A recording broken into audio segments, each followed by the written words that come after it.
Coming up on Philosophy Talk. It's the examined year, 2014. A philosophical look at the year that was. The year in race and justice. Look at Ferguson. Young people feel despair. It's the older folks who are saying, be patient. There's a way to deal with this peacefully. And the younger folks don't want to hear it, right?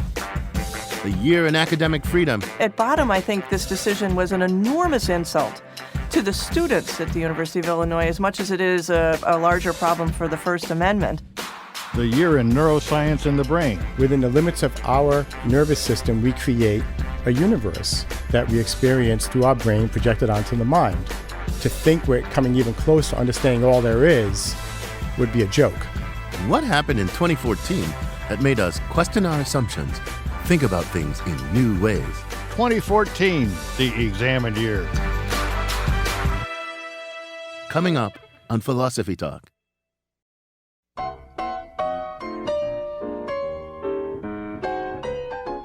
Welcome to Philosophy Talk, the program that questions everything. Except your intelligence. I'm John Perry. And I'm Ken Taylor. Our program comes to you from the studios of KALW San Francisco. We continue conversations that begin at Philosopher's Corner on the Stanford campus. Ken's a philosophy professor at Stanford, and I was for 40 years. Today, it's a special edition of Philosophy Talk, the examined year, 2014, a look back at the philosophically compelling events and ideas that shaped the last 12 months for better or for worse.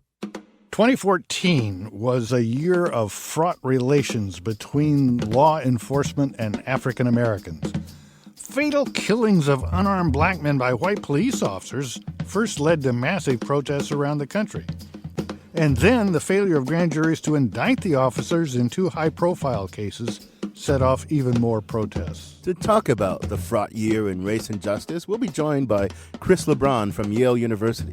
He's a professor of philosophy and of African American studies, and he's author of The Color of Our Shame, Race and Justice in Our Time. On a lighter note, 2014 was designated by the European Brain Council as the Year of the Brain. We'll talk about the year in neuroscience with someone on the front lines of neuroscientific research, Rudy Tanzi, professor of neurology at Harvard University. And in our own ivy-covered towers, 2014 was the year the University of Illinois unhired a new professor, a tenured professor, over his tweets about last summer's war in Gaza. This led to lots of anguished discussion about the mission of universities and the nature of free speech on campus. We'll be joined in just a bit by Katherine Franke from the Columbia Law School to talk about the year in academic freedom. Let's start that discussion off with our roving philosophical reporter, Shuka Kalantari. She files this report. 2014, the year of disinviting college commencement speakers, like Condoleezza Rice at Rutgers, and Michael Bloomberg at Harvard, and even Bill Maher. UC Berkeley students tried to boot him after he made incendiary comments about Islam. And they invited me because it was the 50th anniversary of something that is legendary on that campus, the Berkeley Free Speech Movement. I guess they don't teach irony in college anymore. There's also academic freedom a la Twitter. Professor Stephen Salaita left his job at Virginia Tech for tenure at University of Illinois. Then he posted some heated tweets when Israel was bombarding Palestine. As the body count in Gaza rose over the past few weeks, the emotion in Stephen Salaita's tweets grew even more charged, like this one sent out on July 19th. At this point, if Netanyahu appeared on TV with a necklace made from the teeth of Palestinian children, would anyone be surprised? Salaita was accused of anti-Semitism and immediately lost his position at the University of Illinois. It's the most egregious violation of a people's rights that I can imagine. That's David Palumbo Liu. He's a Stanford professor and a very vocal supporter of Stephen Salaita. Academic freedom is not just about being fired, although in Stephen's case it was. It's also a matter of restricting your research. It's also a matter of just restricting your speech. Palumbo Liu says academic freedom is about advancing knowledge through the debate of ideas. When that debate is stifled, it opens the door to academic repression. For Philosophy Talk, I'm Shuka Kalantari. We're joined now by Katherine Franke, professor of law at Columbia University, director of the Center for Gender and Sexuality Law. Katherine, welcome to Philosophy Talk. Thank you so much. Katherine, academic appointments, people may not know this, but academic appointments are the result of a long and very rigorous process. It takes letters of recommendations, committees, oversight, all kinds of stuff. And it seems like the University of Illinois just dismissed Stephen Salida without any due process or procedure because his tweets of all things upset some influential donors. Now, how accurate is that picture? Well, I think there are a number of things at stake here, though you've certainly put your finger on some of it. And it's not, these appointments are not just time consuming. The issue here isn't just that people in the department committed a lot of time to this search that produced Professor Salida as their choice. There's a rigor of experts who are scholars in the field that put out an announcement for a new appointment, and people apply for it, and they come in and they give talks, and their scholarship is reviewed. Letters are written by other scholars in the field testifying to the strength of their work. And at the end of that rigorous academic process, the American Indian Studies program produced Professor Salida as their choice for a new appointment in that department. And the Board of Trustees didn't just withdraw the appointment, they affirmatively rejected it. Having not read his work, having not reviewed any of his teaching evaluations, all they did was respond to what was an outcry by a very well-organized set of outsiders who did an end run around a process, an academic process that had integrity to it. I'm assuming the scholarship is first rate. The scholarship is first rate, but I will note that the scholarship is controversial. He has taken very controversial positions about the Israeli government as a colonizing racist state entity, which is a controversial position, but particularly interesting one to be arguing from the position of American Indian Studies and thinking about settler colonialism and its partner racism in the modern state project. And he defends those ideas in a rigorous way in his work, and he offered ideas about those concepts in his tweets in a more colorful way, but they're not unrelated to his scholarship. The disturbing pattern, I see that, well, like, for example, when Angela Davis was fired from UCLA, and then she was reinstated for a year, but it resulted in the censure of the University of California for a long time by the American Association of University Professors. That was a clear, traditional, red-baiting Communist Party thing. But now universities kind of live by the large donation, and they're seeing that there's some danger in that. This is a whole new source of pressure. Well, not a whole new source of pressure, but a new worrisome source of pressure where you take so much money from groups and then can you just ignore their wishes when it comes to appointments? Well, I think it raises an interesting question of the evolution of the university, whether it's a public university or a private one like where I work, of universities becoming more like corporations. And their executives, whether it's the president or the chancellor, but whoever is the head of the university, sees him or herself as more responsible to donors and investors than to the constituency on campus, who by their very nature are involved in academic projects that may not gain any kind of wealth for the university and may actually be counter to the larger development goals of the university, because the ideas may be controversial. But that's what we do in a university, is test ideas, whether they're comfortable or uncomfortable. I agree with you. And actually now that you say the way you put that, it troubles me deeply. And maybe I am wrong to have not been deeply troubled by it all these years. When I first came into the academy as a young man so long ago, I had senior colleagues who were then old, right? But they were of an age that they had lived through as young assistant professors and whatnot, part of the McCarthy era. They had memories of that era. And it sounded like an utterly terrible time to be an academic who was at all edgy or anything like that. I guess if you were a physics professor, but if you were a philosophy professor or Marxist leanings, whatever, it's Marcuse and all that sort of stuff, it was frightening.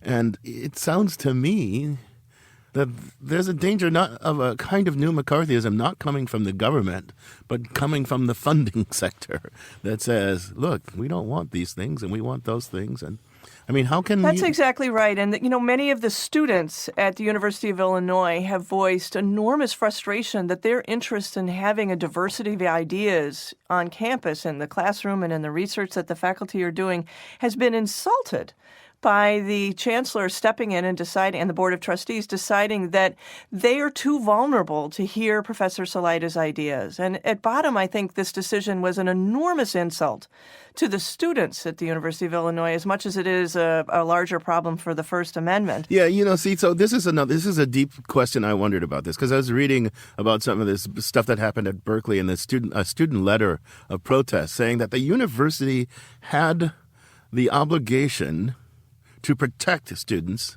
from speech that is marginalizing and demeaning. And I can understand that to a certain extent. But I got to confess I'm kind of a million about this, that full freedom of expression is instrumental to the search for truth, the collective search for truth. So false opinions, unpopular opinion, it deserves as much protection as any other opinion, as true opinion. But on the other hand, there is this argument that certain speech does more than just express attitudes. Certain speech actually demeans or marginalizes. It doesn't just express my view that such and such, but if it's backed especially by the university, the power of the university, the power of the institution, it actually achieves an effect in the world of marginalizing certain students or certain points of view or certain groups. And the university shouldn't be an instrument of marginalization. What do you think about that kind of argument? Well, I think students experience themselves as marginalized or as empowered from a whole range of the ideas that we encounter in the university setting. And what counts as a true idea or a false idea or one that marginalizes or enfranchises shifts over time. So, for instance, we have a lot of vets at Columbia, both in the university but also in the law school. And if we have faculty who are writing scholarship or teaching critically of the national security state and the militarization of our foreign policy, those students may feel marginalized. But I don't think that we would say that we can't voice those views in the university. They might be controversial, or those in a more left university, like you folks out on the West Coast, perhaps, where the left students might feel marginalized by a more conservative faculty member who's teaching a class justifying the security state and the militarization of our foreign policy. What we're training students to do is to be full members of society and to be able to make arguments in a way as citizens, and to protect them from ideas that they find injurious or somehow uncomfortable does them a disservice, and it certainly diminishes the idea of the university. Well, I mean, my own view is I see a big difference between a student standing, say, up over by our Trester Union in the free speech area with a sign that says, I don't think Afro-Americans should be admitted to the university and would prefer on balance that they go home. I think that's going to make a lot of people feel bad, but that's the guy's right if he wants to stand there. But if he stands there and shouts, go home, and then the N-word, that's different. The university has every right to say you can't do that. It's a hard line to draw, but I think it's an important one because I don't think the First Amendment gives people the right to shout insults and slurs, but it gives them the right to hold the opinions that might lead them to that. That's right. And, there is plenty of racism, sexism. We've all been talking about sexual assault in the campus context in my university and across the country. There's certainly anti-Semitism and Islamophobia in all of our campuses. And to say that we need a robust notion of free speech and academic freedom in the university context is not to deny that we experience bigotry and all manner of bigotry on our campuses as well. And to say that we could have a bright line rule is naive, if not ignorant, I think, of the complexity of these problems. But we need to have a much thicker conversation about the difference between critical speech that makes us uncomfortable and challenges settled ideas of what's right or what's true, and hate speech on the other side. And I don't think there's any question that Professor Salida's speech and the speech of these students and the research proposals of other faculty who've been punished for submitting those proposals fall so far away from the line of hate speech as opposed to uncomfortable speech. Yeah. Okay. On that note, I want to thank you for joining us. This has been a fascinating conversation. It's a deep topic. We've only scratched the surface. Maybe someday we'll do a whole episode and we can have you back and we can talk for an hour about it. That'd be great. Thank you so much. Katherine Franke from Columbia University on the year in academic freedom. You're listening to Philosophy Talk. Today, we're looking through a philosophical lens at the ideas and events that shaped the last 12 months. It's the examined year 2014. 2014 may be remembered most for the breakdown of trust between police and the people they serve and protect. From the fatal shootings of unarmed black men by white police officers, to grand juries that failed to indict cops, to the military-style response to the protests that followed, it was quite a year. It's the year in race and justice, when Philosophy Talk continues.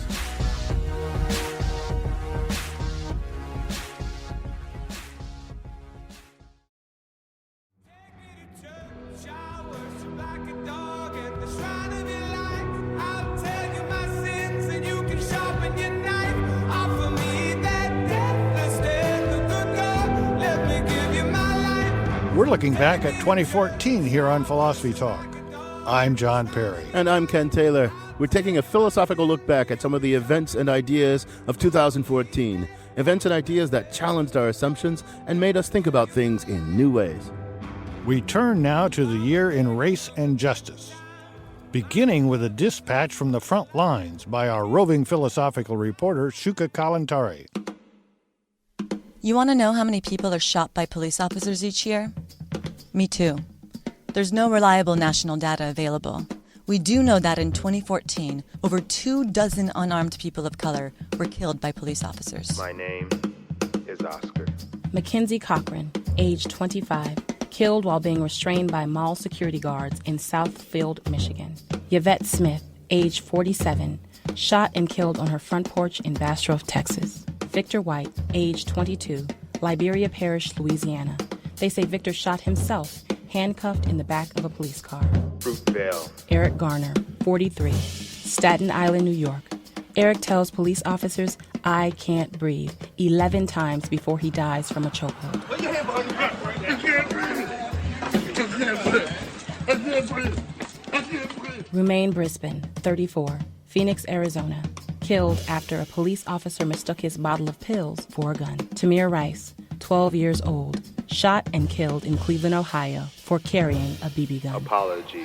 Michael Brown, 18, killed in Ferguson, Missouri for stealing cigarettes. John Crawford, 22. Dante Parker, 36. Kajimi Powell, 25. Kai Gurley, 28. I am you. 2014, the year that highlighted the number of unarmed people of color killed by cops. For Philosophy Talk, I'm Shuka Kalantari. Joining us now is Christopher Lebron. He's a professor of African American Studies and Philosophy at Yale University. He's also author of The Color of Our Shame, Race and Justice in Our Time. Chris, welcome to Philosophy Talk. Thank you for having me, Ken and John. Chris, some of the things that happened last year bring to mind past events, like the murder of Emmett Till in 1955. At the time, that had a galvanizing force on the civil rights movement. Do you think the events of this year are potentially that galvanizing? They might be as galvanizing if they were exceptional. I think the one thing that has maybe changed a bit this year has been increased coverage and pickup of these kind of stories. I mean, one thing that is important to keep in mind, at least in the United States, is that it is not as if Trayvon Martin or Oscar Grant or Jordan Davis or Eric Garner or Michael Brown, these aren't kind of exceptional occurrences in the past year or two or past 3 years. This has been a regular fact of Black life in America since slavery. Yeah. I think what might be changing is, on the one hand, I think technology is making it easier not only to report this, but what's really striking is the increasing number of videos that are captured of these offenses. Part of it has to do with technology being installed in the institutions of police, and so in some sense they're implicating themselves in these activities, and sometimes they're caught by bystanders. I mean, the Rodney King thing was quite exceptional when that took place. That was not yet a norm, but now now everyone has a technology in their pocket. So I think what is happening is that these events are getting our attention much more frequently, and also much, in some senses, much quicker. And that being the case, I think that tends to stoke the perception that it's galvanizing. But I mean, if every time we find out about these kind of events, people are incensed, I think the rash of them over the past 3 years, I think has intensified people's perceptions and feelings about it. So I think that part has changed, and I think that is pushing us, I think, to a situation which we're going to have to think about resolution and change. So look, I want to think about let's call it the mutual cognition of these events, because they're now, in a way that they weren't before, out in the public because of all this technology that you were talking about. I want to think about what these events teach us or show us about how we have been perceiving race or have not been perceiving race. Because one of the things a lot of people believe, we're in a new age. We're in a kind of post-racial age. And if you live in California where I live, I mean, kids growing up, think of them here in California, they don't quite think of themselves as beyond race, but they think people like of my generation, especially, and older. I mean, there are still people older than me, but I'm getting to be one of the older folks. People of my generation who grew up obsessed with civil rights and affirmative action and all that. We're just hung up on this thing, and it's not such a deep reality anymore. Do you think I got that right about how many Americans perceive race? And then what does all these events breaking out in the public view do to that perception of race? Does it challenge it, confirm it? What? So no, these are really good points, Ken. So the first part of what you said, I think you are right in perceiving that there's a large proportion of Americans who think we've moved beyond race in important ways. I mean, there was no shortage of commentary after Obama was elected saying, "See, there we go. Conversation over. Right? All people have been complaining about racial inequality. We have a black man as president, so we can move on." But we also note that there is a number of people who, for them, this is just confirmation of what they thought all the time, that blacks in some sense should be the targets of police. And I think there is a difficult point that we're moving towards, because I think when we speak about 1963, right? In some sense, everyone knew the score. Racism explicitly was a much more widespread thing, and many people knew where everyone stood. But now we're in decades after the Civil Rights Act, and we have formal equality. So now what that has done, in some sense, has denied, or at least made it difficult for people to make claims based on institutional racism, because people go, well, look, that's not the law of the land anymore. And most people are not explicit racist. And so the question is, how do we think about how to address the persistence and people's perception, the moral cognition of this problem in the face of something they think, right, should not exist, because it's an unreasonable thing, right? Racism is irrational. One interesting thing is that black people and police, and there is a transformation of police departments, or maybe two transformations of police departments going on. One is a militarization of them, driven by cheap equipment coming back from our various wars. The other is the so-called community policing, which on the whole sounds like a good thing. There's a big push in Oakland right now, where it's traditionally a hard area in terms of crime and in terms of aggressive police work, to have community policing. So is part of the problem not simply bias against black, but also an incorrect conception of what police departments should be? So I think there's definitely something to that, but there's an important point to keep in mind. Prior to the success of the civil rights movement, and success in a qualified sense, the country didn't seem especially interested in the question of policing. But 1964, we get the Civil Rights Act, and beginning almost right then, the criminal justice system begins to grow, partially as a response to riots that were happening, and partially as a response, a counter rights response, right? White Americans thought they had a right to peaceful neighborhoods and freedom from protest and the kinds of disruptions those brought. So we have a legacy in this country that begins with the Civil Rights Act, where we get the idea of funding to surveil, funding to suppress, funding to incarcerate and to capture. And so you're absolutely right that, so in Chris, some sense there's... Chris, let's yes, break it. Let's take it. Okay, I get the history. I get the complicated social dynamics. I want to do some philosophy here. Because think about what you said. You said in passing, we've achieved formal equality. That is, the law no longer allows us to make invidious distinctions between people on the basis of their race, or to treat them differently merely because, or to denigrate some and promote others merely because of their race. And we've had a tough struggle with kind of getting to this point, because that involves not just oppression, but, white people were worried about reverse discrimination, and there's a tough struggle to get to what should the law allow. We've got some kind of modus vivendi in terms of the formal requirements of law to treat people equally and to ignore race, right? But I think all these events show that, let's call it equal respect, not under the law, but just in our own ethos, in our own ethos. Equal respect is not like built into our shared political ethos, and maybe we need to address that more rather than, formal equality. And maybe your way of thinking about this stuff helps us to see that. What do you think? So I think you're right about that. So this is one of the things that my work has really been trying to focus on, is trying to figure out how we do political philosophy, taking very seriously, not merely in an abstract sense, what is wrong about disrespecting someone, but what does disrespecting someone do to that person, right? One of the things we want to try to figure out. So let's just take our vocabulary in political thought. We think about things like fairness, equality, reciprocity, justifiability, legitimacy. But here's another vocabulary that political philosophy, when it comes to, especially when it comes to race, we are maybe a bit wary of and rarely see: hope, despair, anguish, fear, anxiety, terror, right?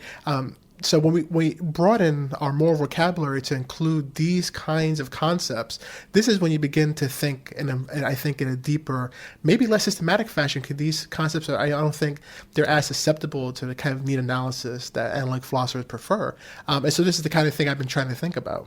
You're listening to Philosophy Talk. It's the examen year 2014. We're talking with Chris Lebron from Yale University about the year in race and justice. So, Chris, supposedly, hypothetically, made you kind of czar of everything having to do with race relations for a couple of days. What are the 2 or 3 big things, if you could just change them with a stroke of a pen, you would change? So one thing I would most certainly do is underwrite a very kind of radical epistemic ground for our educational system. I mean, coming up when I was going to school, I learned a few basic things about race. As a young person, Lincoln freed slaves, Martin Luther King Jr. had a dream, and then everything was okay. This is essentially what I learned about, but right, so didn't learn about Malcolm X, didn't learn about the Panthers, the fact that they were the Black Panther Party for self-defense. Well, why would an American community need a party for self-defense, right? Why would anyone need that? That's an important question for a young person to ask. It's a scary question, but one that gives persons a grounds to assess, right, their institutions as Rawls would want us to do. So I think that's the first thing. The second thing I would do is actually, and of course, conservatives and Tea Parties would go mad about this, but one of the things I affirm in my book is a participatory principle of justice, and that is that the government to subsidize widespread oversight committees at very local and low levels, especially in communities that are over-policed, economically disadvantaged, to oversee the institutions that have outsized impacts on their neighborhood. One of the things that's a fact of American democratic life is that the absence of resources is in some sense tantamount to an absence of influence and power. And the government can do something about that in terms of equalizing both access to power, but also the deployment of it. And the people who need to be able to deploy power in this country are those over whom power seems to be wielded arbitrarily. And if we could reverse that access, I think that would be a very great improvement. But it strikes me, I lived through the 60s. And you mentioned Malcolm X. And there were people who thought Black people needed not just the vote, they needed revolution or something. They needed armed insurrection or something. That way of thinking, that has a deep strand in American history and African American history, a deep strand, but it seems to have gone away. There seems to be, and it often puzzles me why it went away, that there is not really a revolutionary consciousness in the African American community. There's not even a hint of a revolutionary consciousness. And I wonder, why is there not? So I think one might think that because there is an ascendant upper class of black folks, I think you see both some class and also generational divisions, right? I mean, look at Ferguson. Young people feel despair. It's the older folks who are saying, be patient. There's a way to deal with this peacefully. And the younger folks don't want to hear it, right? But that division, in some sense, right, saps some of the energy out of a more concerted expression of rage, which these people rightfully feel. But also, I mean, communities learn historical lessons. And one thing that the Panthers taught the black community is it's okay for some Americans to publicly display guns, just not you. It's okay for some Americans to claim the right to arms for self-defense, just not you. And believe me, if I was president, the third thing I would do is get rid of every gun in this country. I abhor the things.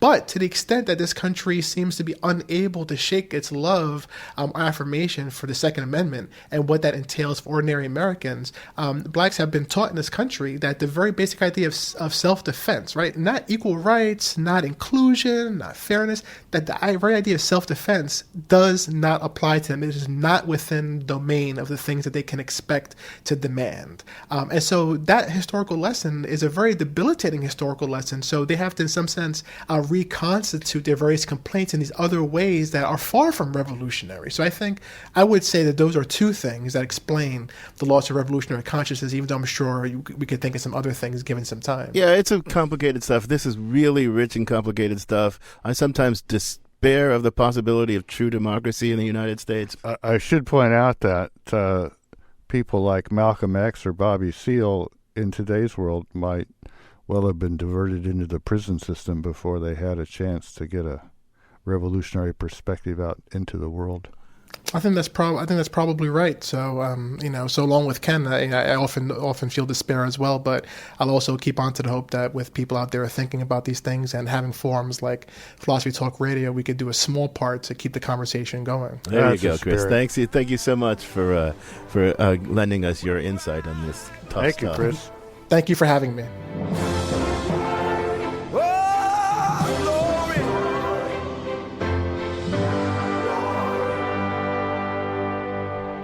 Chris Lebron from Yale University joining us to think about the year in race and justice. You're listening to Philosophy Talk. It's the examined year, 2014. So, Ken, since our conversation with Chris, there have been 2 grand juries that have failed to indict the police officers involved, the police officer in Ferguson and the police officers involved in the strangling in Staten Island.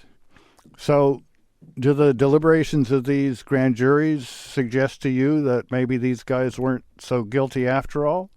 Or what does it make you think? Well, you know what? It makes me think a lot of things, but I know what it makes a lot of people think, that grave injustice has been done here and that our criminal justice system is badly, badly out of whack in ways that that disadvantage black people. And I share that outrage. Even my son, my high school son, who hasn't been all that politically active, is organizing a protest as part of his high school through downtown Los Altos.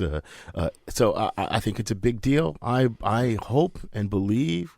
Well, I more hope than believe that this will spark serious consciousness raising on the part of all people of goodwill. Because I think that, personally, I think it was 2 grave miscarriages of justice. Well, I've got 1 African-American child and 6 African-American grandchildren, Ken, and I despair for the future of African-Americans in our blighted society. Well, I despair for the future of us all. We don't want to live in a police state. And I think grand juries that and prosecutors that don't ask hard questions of the police and don't hold them to high standards, I think there's a danger of our devolving into a police state. This is Philosophy Talk. It's our annual philosophical year in review, the examined year 2014. The European Brain Council declared 2014 the Year of the Brain. Over here in the U.S., there was some pretty mind-bending brain research going on, too. In our next segment, we'll talk to one of the main movers and shakers behind that research. It's the year in neuroscience and the brain, when Philosophy Talk continues.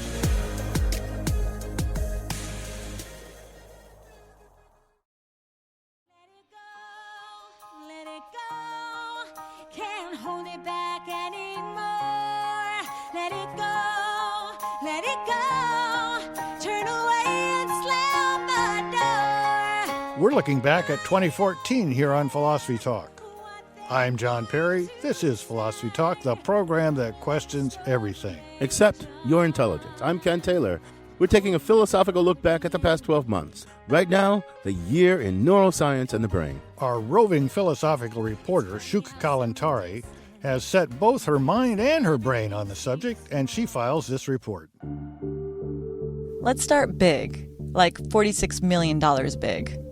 That's how much the National Institutes of Health poured into President Obama's BRAIN initiative.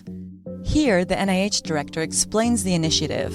BRAIN stands for Brain Research Through Advancing Innovative Neurotechnologies. We are seriously tackling an understanding of the most complicated biological structure in the known universe. Then there's Europe's Human Brain Project, a 10-year, $1.4 billion program to build a computer simulation of the human brain. This year, they scrapped cognitive sciences from the project. And that didn't go too well. Hundreds of scientists have signed an open letter calling for Europe's massive human brain project to be re-evaluated and, if necessary, scrapped, and it's set off a brainy brawl unfolding in the media. Scientists in Oxford also created a blood test that can predict if someone will get Alzheimer's disease within a year. Across the pond in Massachusetts, they partially replicated the disease, creating an Alzheimer's brain. A brain in a dish, if you will, a petri dish. They've developed a petri dish with human brain cells that produce the telltale structures of Alzheimer's disease. The man who helped create this brain in a dish is our next guest on Philosophy Talk. Take it away, John Perry. Thanks, Shuka. We're joined now by Rudolph Tanzi. He's professor of neurology at Harvard University and director of the Genetics and Aging Research Unit at Massachusetts General Hospital. Rudy, welcome to Philosophy Talk. Thanks. Great to be here. Rudy, there was an important discovery in brain research this past year that I think was a culmination of work you've done. Is that right? Yeah, we had a paper in the journal Nature that just came out, and for the first time we created Alzheimer's disease in a dish, in a petri dish, using a mini brain. So this is basically taking stem cells, turning those into human neurons, and introducing into them the mutations that cause Alzheimer's disease, the gene mutations. And then we were able to, for the first time, recreate Alzheimer's pathology in the dish. And what that told us was how the disease starts, because that's been a real controversy. There's this stuff in the brain called beta amyloid, and many of us have claimed that's what starts the disease, but it was always debatable. And we put that debate to rest. We showed that if these nerve cells in a dish make amyloid, this beta amyloid, this sticky material, then the rest of the pathology comes from that, and that really gives us basically a good angle now for new drug therapy. So this is what used to be called in the old days of philosophy of science, the crucial experiment. The experiment that decides yes or no on some question at issue. So there came a time in the philosophy of science, I think I've got this right, that philosophy of science says there's no such thing as the crucial experiment. But this sounds like this was the crucial experiment. Is that right? I think of all the experiments I've done in my career, this one comes closest to a crucial experiment, because what we now know is that the amyloid that forms the plaques and then the tangles that choke the nerve cells from inside and kills them, both of these pathologies matter, but what this new experiment answered was what causes what. Mm-hmm. And what we could determine, the amyloid is causing the tangles. So both matter, but it's the amyloid that causes the tangles, and then nerve cells die. But, you can also get tangles without amyloid. Just play 5 seasons of NFL football with a lot of unfortunate helmet-to-helmet hits, and you'll also get tangles without needing amyloid. So, Rudy, we're philosophers, and I'm interested in the mind. I'm also interested in the brain, but I'm interested in the brain because I'm interested in the mind. I think of Alzheimer's. I know there's some neural pathology going on, but, does that neural pathology that you've discovered, does it help us explain why the mind of Alzheimer's patients, their memory deficits and their radical presentness, as it were, does it help us to understand why the mind appears to us the way it does in an Alzheimer's patient, why they seem to gradually lose what we think of as a sense of an enduring self and all that? Or I think it does, because you can start with the pathology and look at where it accumulates and ask, what does that do to the brain? And simply speaking, what it does is it slowly eliminates your ability to take new information coming in, like you're hearing me speak right now, that's sensory information. But, if I ask you what I said, in another minute, you'll be able to say most of it or get the gist of it. But that's because you're storing what I'm saying in your short-term memory. And what we know is that where this pathology accumulates, the plaques and the tangles, affects the ability to take new information that you're learning and actually store it as short-term memory. And that's what gives you context in terms of time and space. So to have self, you need some continuity in time and space. Otherwise, you're just completely in the moment with sensory information, which is great, if you're seeking a Zen experience and meditation, but you want to be able to then recoil into self and enjoy it. You lose the latter in Alzheimer's disease. Well, so now I'm getting my reductive scientific side is I'm being stirred by what you said, because now I'm thinking one of the grand ambitions of a certain kind of philosopher. Other kind of philosophers say this isn't going to happen, but a certain kind of philosopher, a reductive philosopher that in most days I think of myself as, is to show how the mind, as it were, the software, the consciousness, the thinking emerges from the brain, from all these neural transmitters and synaptic junctions, how the brain gives rise to the mind. And this is one of the cool things about, I think, neuroscience and what you guys do. Well, one of my colleagues once said to me, well, why? We were talking about a philosopher who studies pathology and broken brains. And she said, what's so interesting about broken brains? I said, well, because they're nature's experiments. And if we really want to understand the mind, what we really have to do is break it and see how breaking it here and breaking it there affects mentation. But human subjects committees, fortunately or unfortunately, well, fortunately for morality, unfortunately for the advancement of science, won't let you just go around breaking people's brains in systematic ways. But you guys, that's what you get. You get the broken brains and you figure out how exactly they're broken and what's the effect of their brokenness. So I think you guys are actually going to give us a way to peer into how the brain gives rise to the mind. That's what I find so exciting about your work. I find it very exciting and couldn't imagine doing anything else. But let's take these two terms, information processing and broken, and then ask what's broken, the information or the processing?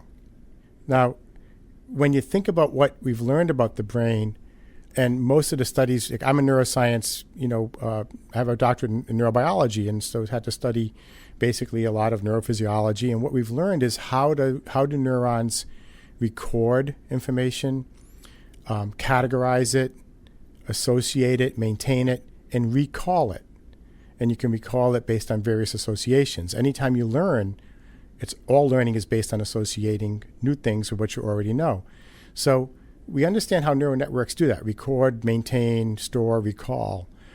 But where is the information, right? So when I can picture my mother's face in my mind right now, where's the JPEG with the data of her face? How is that stored in the brain? Answer, we have no idea.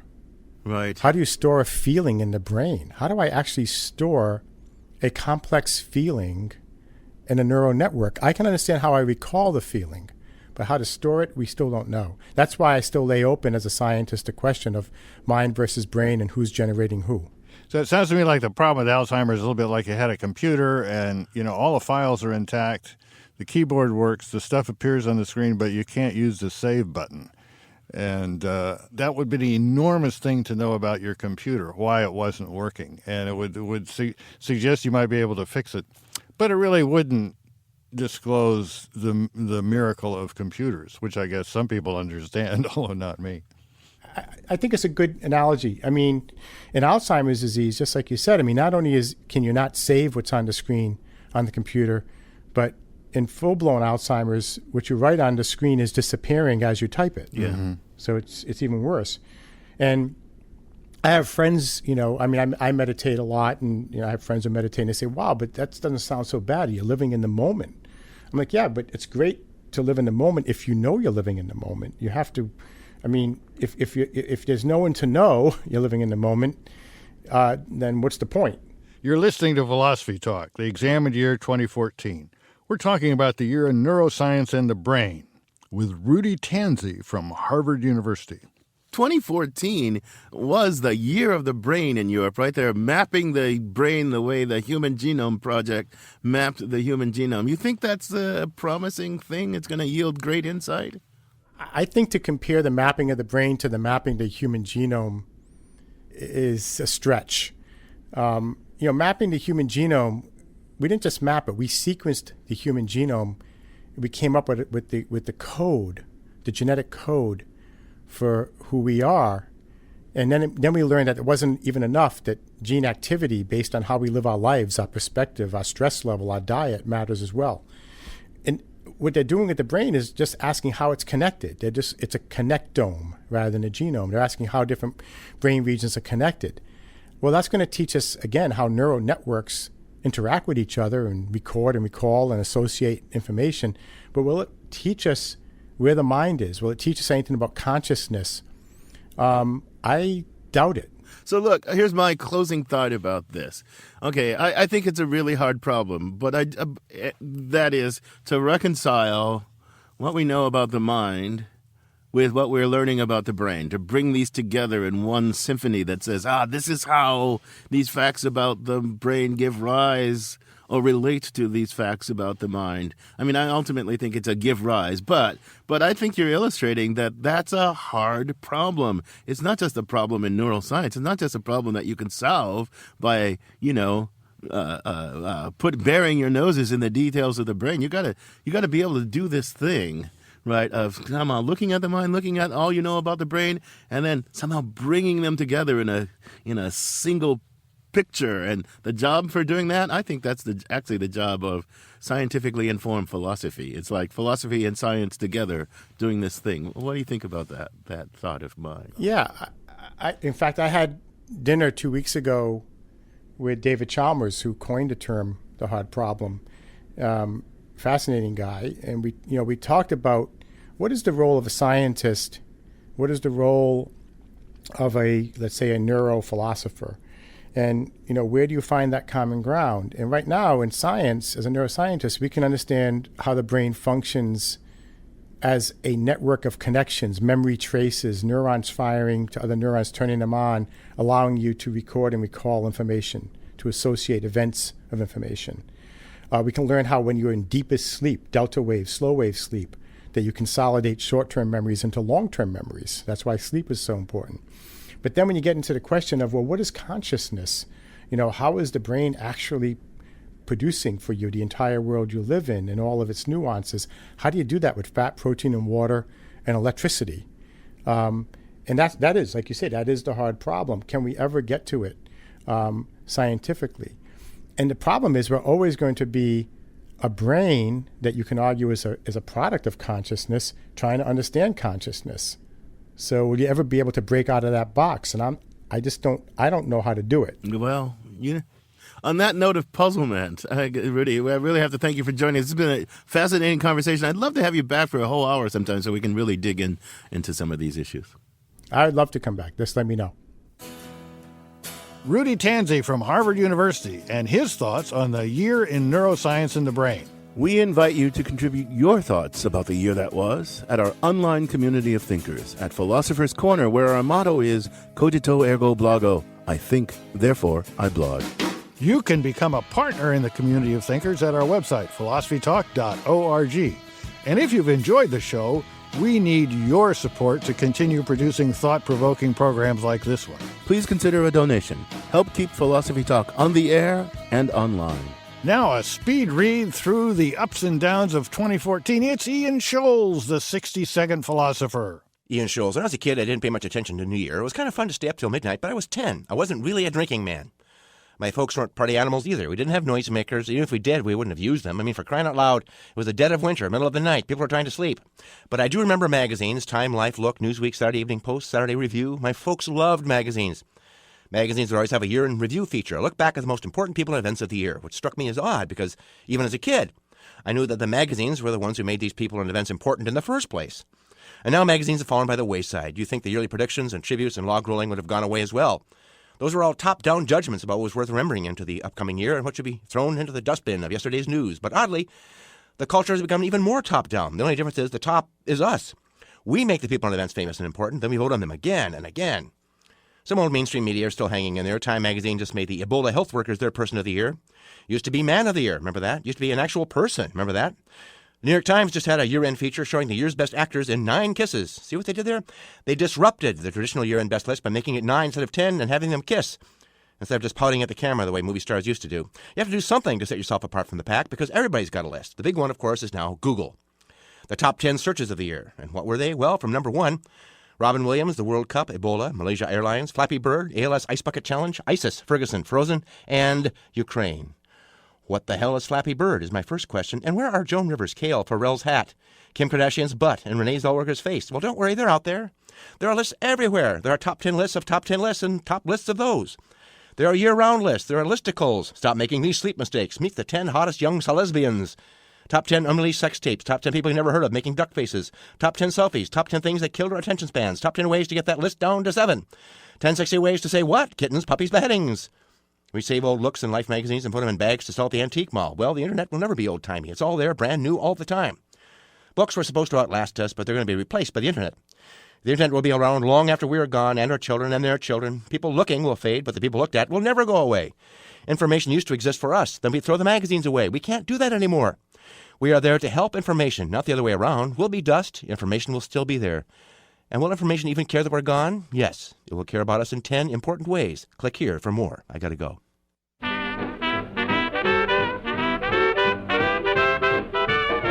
Philosophy Talk is a presentation of Ben Manila Productions and the trustees of Leland Stanford Junior University, copyright 2015. Our executive producer is David Demarest. The program is produced by Devin Strolovich. Laura McGuire is our director of research. Our marketing director is Dave Millar. Thanks also to Ted Muldoon, Merle Kessler, Erica Topit, and Mark Stone. Support for Philosophy Talk comes from various groups at Stanford University and the partners at our online community of thinkers. And from the members of KALW San Francisco, where our program originates. The views expressed or misexpressed on this program do not necessarily represent the opinions of Stanford University or of our other funders. Not even when they're true and reasonable.